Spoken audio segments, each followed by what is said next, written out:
아멘. 우리가 살고 있는 이 시대에 전도가 어렵다라고 말씀하시는 분들이 있습니다. 전도 안 된다. 코로나 지나오면서 참 시대도 어려워졌고 어떤 면에서는 기독교의 이미지도 상당히 많이 추락을 했고 전도 안 된다, 어렵다 이렇게 말씀하시면서 전도하려고도 하지 않는 분들이 있습니다. 불신의 시대를 사는 그리스도의 용기라는 책을 쓴 매트 챈들러 목사님이 이런 이야기를 했습니다. 불신의 시대라도 문제없습니다. 교회는 이런 시대에도 부응할 수 있습니다. 그리스도께서 주시는 용기만 있으면 됩니다 라고 했습니다. 여러분, 우리의 승패는 예수님께 달려 있습니다. 이미 십자가로 승리하신 예수 그리스도 안에 우리의 승패가 결정나 있습니다. 이미 우리는 예수님의 뒤를 따르는 승리자이죠. 그래서 여러분들 신앙생활하면서 두려워하지 말고 주님을 신뢰하면서 용기를 내십시오. 주님을 신뢰하며 용기를 내면 그러면 주님이 이미 이루신 승리를 우리도 경험하게 될 것입니다. 바벨론의 포로로 잡혀간 에스겔 선지자, 나라가 망하고 이제 잡혀가게 됐는데 가서 포로 생활이 길어지자 아마 에스겔도 절망에 깊이 빠지게 된 것 같습니다. 그때 하나님께서 권능으로 임재하시고 하나님의 영으로 그를 이끌어서 마른 뼈가 가득한 골짜기로 에스겔을 데리고 가셔서 물으셨습니다. 에스겔아, 이 뼈들이 능히 살 수 있겠느냐? 여러분, 마른 뼈는 완전한 죽음 그리고 철저한 절망을 의미하는 것이죠. 아무런 희망도 없는 그 마른 뼈, 세상은 주목하지 않습니다. 그러나 하나님은 그런 정말 완전한 죽음과 절망의 상태에 빠져 있는 그런 사람들을 통해서도 하나님 일하시고 그를 살리시고 부흥을 이루시기를 원하십니다. 하나님께서는 하나님의 백성들을 향해서 회복과 부흥의 계획을 가지고 계십니다. 하나님은 말씀으로 마른 뼈들을 다시 살아나게 하셨고 또 성령의 운행하심으로 그 마른 뼈들이 살아나서 극히 큰 군대가 되게 하셨습니다. 이것이 에스겔이 본 환상인데 아마도 에스겔 선지자가 보았던 그 환상 속에 있었던 하나님의 군대의 우용은 정말 대단했을 것 같습니다. 세상에서 한 번도 본 적이 없는 그런 군대의 모습이었을 것이라고 생각합니다. 하나님은 정말 죽음 같은 바벨론 포로 그 절망 속에서도 백성들이 여전히 하나님을 믿고 신뢰하고 바라보기를 원하셨습니다. 그리고 그들에게 그런 하나님의 생명과 부흥의 역사를 이루어 주신 것입니다. 여러분들 포함해서 우리 믿음의 사람들이 예수를 잘 믿다가도 어느 순간에 자신의 상황과 형편을 바라보면서 절망에 빠지기도 합니다. 근데 그런 절망 속에 빠진 사람에게도 성령이 임하시면 역사가 일어납니다. 하나님의 역사가 일어납니다. 상황을 보고서 판단하는 것은 결코 믿음이 아닙니다. 우리가 잘하는 거지만 그건 믿음이 아닙니다. 절망적인 상황 속에서도 주님을 바라보는 것이 믿음입니다. 주님이 주신 약속의 말씀을 붙잡고 또 그분의 권능을 믿고 나아가는 것, 그것이 우리가 해야 될 일입니다. 예수님은 승천하시면서 제자들에게 놀라운 약속을 주셨습니다. 오늘 성경의 말씀인데 성령이 너희에게 임할 것이다. 그러면 너희가 권능을 받을 것이다. 그리고 온 세상에 나아가서 내 증인이 될 것이다. 이런 약속을 주셨습니다. 그리고 실제로 예수님이 승천하신 후에 제자들에게 성령이 임하셨고 그리고 큰 권능을 가지고 일어나서 복음을 전파했습니다. 그래서 불과 며칠, 10일, 2주 이전까지만 해도 예수님을 십자가에 못 박으라고 외쳤던 예루살렘의 시민들이 하루에도 3,000명, 5,000명씩 예수님을 믿고 회개하는 놀라운 하나님의 역사가 일어났습니다. 이런 부흥의 역사가 지난 2000년 동안 계속해서 일어났습니다. 사도행전 1장 8절 말씀으로 약속해 주신 이 부흥이 여러분의 삶에도 임하기를 축복합니다. 오직 성령이 너희에게 임하시면 너희가 권능을 받고 예루살렘과 온 유대와 사마리아와 땅 끝까지 이르러 내 증인이 되리라. 이 말씀이 여러분에게 그저 성경 구절로 다가오는 것이 아니라 주님께서 여러분에게 주신, 내게 주신 약속으로 받아들여질 수 있기를 축복합니다. 믿는 내게 주님께서 세상을 이기고 복음을 전할 권능을 주셨다 하는 것이 여러분 믿어지기를 소망합니다. 주님께서 주신 약속대로 성령의 임재와 권능 아래에 교회가 시작됐고, 교회는 예루살렘과 온 유대와 사마리아와 땅끝까지 폭발적인 부흥을 이루면서 부흥의 역사를 써가고 있습니다. 성령께서 이끄시는 이 부흥의 첫걸음을 걸었던 사람들이 어떤 사람들이었습니까? 오늘 사도행 1장 그리고 2장에 보면 성령께서 약속대로 임하시는데 어떤 사람들에게 성령이 임하셨습니까? 120명의 제자들이었죠. 예수님의 약속의 말씀을 믿고서 마가 다락방에 모여서 오직 기도하기에 힘썼던 120명의 제자들, 120명의 기도하는 사람들, 그들로부터 부흥이 시작된 것입니다. 예수님의 약속의 말씀을 믿고 마음을 같이하여 오로지 기도에 힘썼던 제자들이 성령의 임재와 권능을 경험했고, 그들로부터 부흥의 역사가 펼쳐졌고, 또 그들 이어서 또 다른 제자들이 만들어지고, 그리고 또 다른 제자들이 세워지면서 이렇게 부흥의 역사가 2000년 동안 계속되고 있는 것입니다. 여러분들은 오늘 이 시대에 예수님의 제자이시죠? 예수님의 제자가 맞으십니까? 예수님의 말씀을 믿고 오직 기도하기에 힘쓰고, 그리고 주님이 주신 권능과 부흥을 꿈꾸면서 헌신하는 그런 예수님의 제자가 맞으시죠? 아멘 소리가 마음으로만 하십니까? 그런 제자가 맞으시죠? 정말 그렇게 되기를 축복합니다. 예수님은 제자들이 예수님을 전하는 증인으로 살기를 원하셨습니다. 땅끝까지 이르러 내 증인이 되리라. 이 말씀을 받은 제자들의 사명은 복음 전하는 일이었습니다. 복음을 전하는 것, 다시 말해 예수 그리스도를 전하는 것이죠.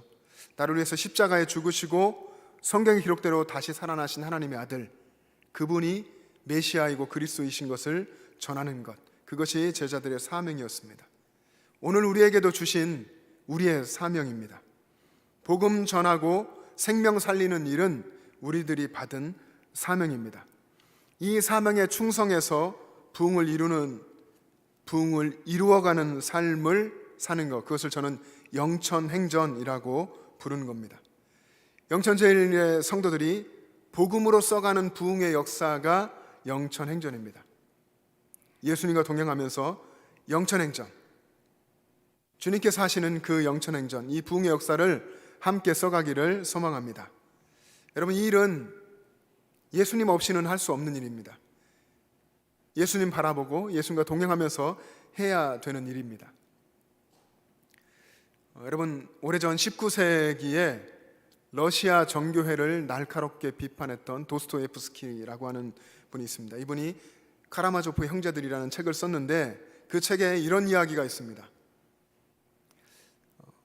어떤 면에서는 정말 충격적이기도 하고 나 자신을 돌아보게 하는 얘기인데, 그 책 속에 어느 날 예수님이 재림하셔서 초림 때처럼 하나님 나라를 선포하고 병든 자를 고치는 사역을 했습니다. 우리는 재림하실 예수님을 기다리고 있잖아요. 이건 책에 쓴 내용이니까 소설처럼 이렇게 썼습니다. 예수님이 정말 그렇게 기다리던 예수님이 재림해서 처음에 초림해 오셨을 때처럼 공생애처럼 하나님 나라를 선포하고 병든 자를 고치며 사역을 했습니다. 이때에 이것을 불편하게 생각했던 러시아 정교회 지도자들이 예수님을 체포해서 감옥에 가두었습니다. 그리고 어느 날 밤에 러시아 정교회의 총대 주교가 비밀스럽게 예수님을 찾아왔습니다. 그리고 이야기합니다. 당신이 없어도 우리가 얼마든지 당신의 교회를 이 땅에서 원활하게 이끌어갈 수 있으니 당신은 하늘로 돌아가시오. 당신이 있을 곳은 하늘이요. 여러분, 200년 전에 도스토옙스키가 예수가 없는 교회, 오히려 예수를 불편해하는 교회, 예수가 없는 성도, 예수님을 사랑한다, 믿는다 말하지만 오히려 예수님을 불편해하는 그런 성도의 모습을 날카롭게 지적한 것입니다. 근데 여러분, 어쩌면 그 모습이 지금 여기에서 신앙생활하고 있는 내 모습은 아닌가, 우리의 모습은 아닌가, 우리의 가정의 모습은 아닌가, 우리가 섬기는 이 교회의 모습은 아닌가 돌아보게 됩니다. 내게 정말 예수가 있는가? 나의 생각에 예수님이 계신가? 나의 말에 예수님이 계시는가? 나의 행동에 예수님이 드러나는가? 나는 나의 삶과 인격으로 예수님을 증거하고 있는가 하는 고민입니다. 19세기에 도스토옙스키가 이런 고민에 빠졌었던 겁니다. 정말 이 시대의 기독교에, 이 시대의 교회에, 또 나의 삶에 예수님이 계신가? 그렇지 않은 그 시대를 바라보며 그 시대를 고발하면서 예수 없는 교회, 복음을 잃은 교회, 본질을 잃어버린 교회를 고발하면서 정말 마음 아픈 그 글을 썼던 것입니다. 우리가 이 시대를 살면서 다 잃어버려서는 안 되는 것이 있습니다.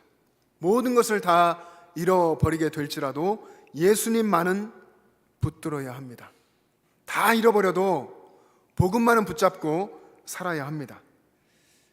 그래야 죽은 자도 다시 살리시는 하나님의 그 은혜를 우리가 맛보며 살아갈 수가 있고, 하나님이 행하시는 이 생명의 부흥의 역사를 경험할 수 있는 것입니다. 여러분, 이제부터 여러분의 삶에서 예수님을 바라보시면서 여러분 가까운 주변부터 복음을 전하십시오. 그래서 믿지 않던 가족들이 예수님을 믿게 되고, 믿음이 연약했던 가족들이 믿음이 신실해지고, 그리고 주변에 우리 영천에 특히 불교, 유교, 토속신앙에 빠져 있었던 그런 분들, 그런 영천 시민들이 예수님을 만나게 되는 영천시 복음화, 영천 행전의 역사가 일어나기를 소망합니다. 하나님께서 우리 안에 일하시는 것이 부흥입니다. 부흥의 주체는 하나님이시죠. 하나님이 우리 삶에 오셔서 우리 삶을 다스리시고 우리 삶에 간섭하시고 역사하시는 것이 부흥입니다. 말씀으로 우리가 새롭게 되고 성령의 권능으로 우리가 세상을 이기고 복음을 전하는 삶을 살아가는 것, 그 자체가 부흥입니다. 하나님이 일하시는 것, 그것이 어떤 모양이든 부흥이라고 한다면, 사실 우리가 우리의 하나님 앞에서의 잘못된 부분들, 우리의 죄들을 내려놓고 회개하는 것도 부흥입니다. 우리가 어려움을 겪고 고난을 당하는 것, 그것이 하나님의 뜻 가운데 있다고 한다면 어쩌면 그것도 부흥인 것입니다. 여러분도 그렇게 생각하십니까? 부흥이라는 것이 우리 눈으로 판단하는 것이 아니라 하나님께서 정말로 우리 삶에 오셔서 일하시는 것, 여러분도 정말 그렇게 생각하십니까? 어떤 분들은 하나님 행하시는 부흥을 인간적인 수준으로 제한합니다. 내 삶이 지금보다 조금 나아지는 것, 좀 더 잘 살게 되는 것, 인생이 내가 생각하는 대로 흘러가게 되는 것, 또 수입이 조금 더 많아지는 것, 이런 것들을 부흥이라고 생각하는 그런 아주 오래된 착각 속에 살기도 합니다.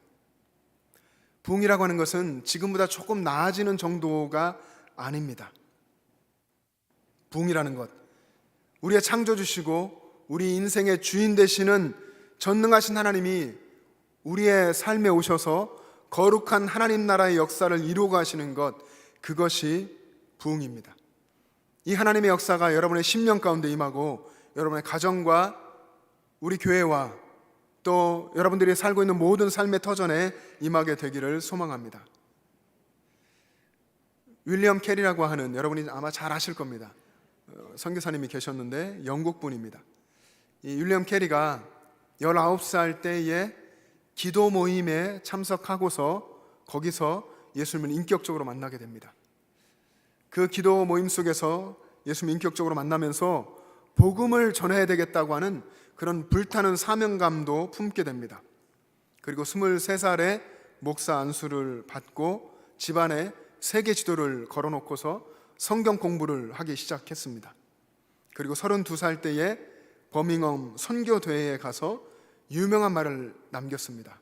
여러분들이 잘 아시는 말인데, 하나님으로부터 위대한 일을 기대하라. 그리고 하나님을 위하여 위대한 일을 시도하라. 이 선교대회에서 이 말을 남겼고, 그리고 그는 그 다음 해에 인도로 건너가서 자비랑 선교사의 삶을 삽니다. 그가 평생 인도에서 선교하면서 44개 언어로 성경을 번역했고, 그리고 인도의 대학을 설립했고, 평생 정말 우직하게 하나님만 바라보면서 선교를 감당했습니다. 그리고 73세에 하나님의 부르심을 받아서 인도 땅에 묻혔을 때에는 그때로부터 그 영향으로 세계 여러 나라에서 선교회가 조직되고 선교의 황금 시대가 열렸습니다. 그래서 윌리엄 캐리를 근대 선교의 아버지라고 부릅니다. 하나님이 행하시는 그 부흥을 경험했던 윌리엄 캐리의 삶이 19세 때 참석했었던 기도 모임에서 시작됐습니다. 그 기도 모임에서 하나님이 주시는 이 복음의 사명감을 품었는데, 그가 평생 선교사로 살면서 얼마나 많이 기도했겠습니까? 얼마나 또 간절하게, 얼마나 뜨겁게 기도하면서 살았겠습니까? 오늘 본문에도 보면 여러분, 오직 기도하기에 힘썼던 제자들, 마음을 같이하여 한 곳에 모여서 오로지 기도에 힘썼던 그 기도의 사람들을 통해서 부흥의 역사가 이루어졌습니다. 급하고 강한 바람 같은 성령의 역사, 불 같은 성령의 역사가 기도의 사람들 가운데 임했고, 그들을 통해서 세계 땅끝까지 열방을 향해 복음이 전파됐습니다. 저명한 기독교 저술가이자 교회 연구가인 톰 레이너라는 분이 교회에 대해서 많은 연구를 하면서 특히 죽은 교회, 역사 속에서 사라진 교회의 특징을 분석했습니다. 역사 속에서 사라진 교회는 여러 특징이 있는데, 그 중에 하나가 좀처럼 함께 기도하지 않았다는 것입니다. 함께 기도하는 일을 하지 않았습니다. 기도하지 않는 성도도, 기도하지 않는 교회뿐 아니라 기도하지 않는 성도도 하나님의 역사에서 사라질 것입니다. 여러분, 오직 여러분의 호흡처럼 정말 기도하기에 힘쓰는 성도가 되시기를 바랍니다. 여러분이 기도하고 교회가 기도하기 시작하면 여러분이 살아날 것이고 교회가 살아날 것입니다. 여러분이 정말 주님을 바라보면서 기도하기를 시작하면 여러분의 가정이 살아날 것입니다. 기도 가운데 교회가 살아나고 복음이 전파되고 하나님이 행하신 일들이 간증되고, 그리고 서로 사랑하고 나누면서 주님의 뜻이 이루어지는 기쁨을 맛보게 될 것입니다. 오는 수요일 정말 중요한 날입니다. 참회의 수요일. 이 수요일부터 사순절 릴레이 금식 기도가 시작되는데, 우리 교회뿐 아니라 영천시에 있는 모든 교회들이 동참합니다. 영천시의 복음화를 위해서 기도합니다. 여러분들은 작정을 하셨습니까? 몇 주간 광고를 드렸는데요, 사순절 40일 120끼 식사 중에서 한 끼 이상 우리 금식하며 기도합시다 했는데, 여러분 작정을 하셨는지요? 40일 160시간 중에 1시간 기도하기가 너무나 어렵습니까? 우리는 세상 살면서 너무 많이 먹습니다. 배부를 때까지 먹고 배불러도 먹죠. 너무 많이 먹습니다. 또 우리는 너무 많은 시간을 세상에 내주며 살아가고 있습니다. 이 정말 의미 있는 주님을 묵상하는 사순절 기간 동안에 우리 위해서 생명을 내어주신 우리 주님의 사역, 그 부흥을 위해서 한 끼 이상 금식하고 1시간 기도할 수 있는 여러분 될 수 있기를 바랍니다. 최근에 우리 교회에는 매일 저녁 기도하는 모임이 생겼습니다. 매일 저녁에 교회에 와서 기도하는 분들이 계십니다. 교회가 이렇게 계속 됐으면 좋겠습니다. 저녁마다 많은 분들이 교회에 와서 정말 기도하고 새벽에 또 기도의 소리가 울려 퍼지는 그런 교회가 되기를 소망합니다. 또 수년 동안 주중에 모여서 기도하시는 분들이 있습니다. 이 모임은 교역자들을 위해서 기도하고 영천시에 있는 교회들을 위해서 기도하고 영천시를 위해서 기도해 왔습니다. 모여서 예배하고 성경을 함께 읽고 예수 동행 일기를 나누고 기도하는 그런 모임입니다. 이런 모임이 또 많아지기를 소망합니다. 요즘에 신앙을 세워주는 소그룹 모임의 이야기를 듣게 됩니다. 특별히 우리 경건예배 인도하시는 분이 김하늘 전사님이신데 새가족을 담당하고 있습니다. 새가족을 잘 목양하며 섬겨주고 계시는데 이 새가족들을 목양하면서 이런 일들이 이루어지는 것을 듣습니다. 담임 목사로서 정말 감사한 일입니다. 우리 교회에 오신 새가족들이 영적으로 도움을 받아서 신앙이 굳건하게 세워지는 이야기를 듣습니다. 이런 일에 또 많은 분들이 함께하면서 그 자리에 동참해 줍니다. 이런 일들에 함께했던 어떤 집사님이 제게 문자를 보냈습니다. 이런 내용이었습니다. 이번 만남을 통해 그곳에 참여한 이들이 신앙 안에서 문제들이 조금씩 회복되는 간증을 나누며 은혜가 풍성한 시간을 보냈습니다. 영천제일교회의 부흥이 소모임과 구역 모임을 통해서도 활활 타오르길 기대하며 영천행전을 위해 계속 기도하겠습니다. 목사님께 항상 감사드립니다. 이런 내용의 문자였는데요. 얼마나 이런 사역에 헌신하는 교역자들에게 감사한지, 또 그곳에 동참해 주시는 성도님들께 감사하고 그 역사를 이루어 주시는 또 하나님께 영광을 올려드립니다. 이번 3월에 구역 모임을 우리가 시작할 텐데 여러분이 속한 구역, 여러분이 또 섬기는 그 구역이 기도하는 구역이 되도록, 또 신앙이 성장하는 구역이 되도록 힘써 주시기 바랍니다. 요즘 목사님들을 만나면서 이야기를 들어보니까 구역 모임이 안 된다, 시대가 달라졌고 힘들다, 한 3년여 이렇게 와서 너무 어렵다 말은 합니다. 어느 부분 인간적으로는 그럴 수 있겠구나 하면서도 신앙적으로는 답답한 마음이 들기도 했습니다. 여러분, 헌신된 일꾼 한 사람을 통해서 하나님의 역사가 일어납니다. 여러분들이 구역을 위해서 헌신하시고 또 구역장이 앞서 하나님을 의지하면서 이끌어 가시고 그렇게 구역 모임이 아름답게 이루어지기를 소망합니다. 또 여러분의 직장과 여러분의 가정과 기업, 모든 삶의 현장에서도 부흥이 경험되기를 축복합니다. 우리 사랑하는 영천제일 가족 여러분, 여러분이 속한 모든 모임이 기도하는 모임이 될 수 있도록 여러분 힘쓰시기를 바랍니다. 그렇지 않으면 그 모임이 의미가 없고 시간이 흐르면 그런 모임은 다 사라질 것입니다. 여러분이 속한 모임이 기도 없는 친교가 되지 않도록 하십시오. 친교만 하는 모임은 힘이 없습니다.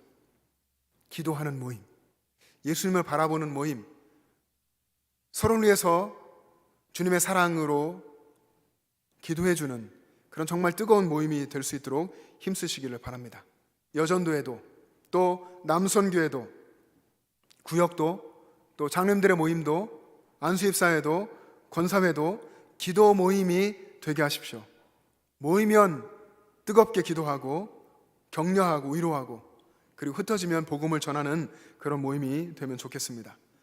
모일 때마다 또 모여서 그런 하는 일들로 기도하고 선교하고 구제하고 또 의미 있는 일들을 하면 좋겠습니다.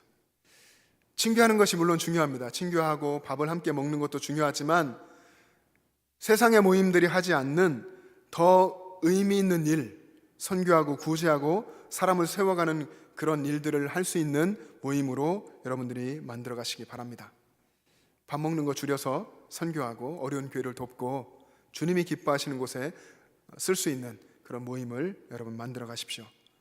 그리고 여러분 각자의 골방에서 마음을 온전하게 들여서 기도하시고 또 만민이 기도하는 집인 이 교회에 오셔서 여러분 항상 기도하고 정말 중심을 다해서 주님을 바라보면서 의지하며 기도하고, 그래서 주님이 여러분 삶에 임하시고 역사하시는 부흥을 경험할 수 있게 되기를 주님의 이름으로 축복합니다. 함께 기도하겠습니다.